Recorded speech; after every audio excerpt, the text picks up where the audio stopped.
চলো দেখে নেওয়া যাক প্রফিট লস থেকে একটি অঙ্ক যেটি মক টেস্টের মধ্যে এসেছিলো, তো সেটা অ্যানালাইসিস করবো এবার। তো বলেছে Rahul sells an article at 8% above its cost price. তো আগে 8% অ্যাবভ ইটস কস্ট প্রাইসকে আমরা রেকর্ড করলে কী লিখতে পারি? সিপি, একটু কালটাকে ছোটো করি, সিপি আর যদি এসপি দুটো লিখি। সিপি হচ্ছে যদি 100 টাকায় কেনে তাহলে কত টাকা বিক্রি করবে? 8% অ্যাবভ ইটস কস্ট প্রাইস, তাহলে 108 হবে। আচ্ছা, if he had bought at 5% less than what he had paid, তাহলে 5% কমে যদি সে কিনতো, সিপি দামে, সিপি হচ্ছে 100 5% কমে যদি সে কিনতো, তাহলে এটাকে যদি এক্স দিয়ে দিই, তাহলে এর 5% কমে মানে 5% কমে যদি কিনতো তাহলে কত হতো? 95x 95x সে কিনতো।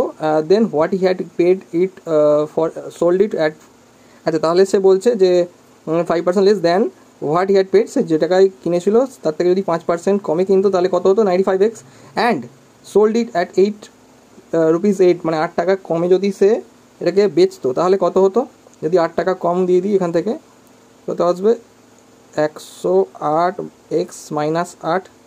ওকে, তো ফাইন্ড, তাহলে হি উড হ্যাভ গেইন 12%, তাহলে সেখান থেকে সে কত পার্সেন্ট গেইন করতে পারতো? 12% গেইন করতে পারতো। তাহলে এখানে আমি সিপি মানে কত? 95 পেয়েছি, আর এখান থেকে যেটা পেয়েছি এসপি, তাহলে আমি এটাকে ইকুয়াল করতে পারি 108x মাইনাস 8 ইকুয়ালস টু, এখানে এটা তো এসপি, তাহলে এদিকেও এসপি আনতে হবে।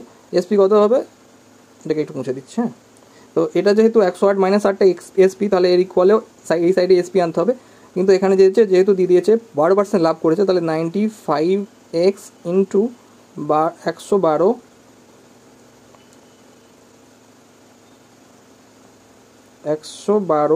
বাই 100, তাহলে 95, আর যদি কাটাকুটি করি 5 20 100, 5 19 95, 2 10 20, 2 56 112, 56 19 যদি সাইডে গুণ করি কত আছে দেখি, 56 আর 19কে সাইডে গুণ করছি, তাহলে এদিকে হচ্ছে 560 ইন্টু 6 54 4 হাতে হলো 5 5 9 45 হচ্ছে 50, তো 4 6 1064, আর তলায় 10 দিয়ে ভাগ করলে হচ্ছে 106.4, তাহলে এদিকে আসবে 106.4 106.4 এক্স, ঠিক আছে।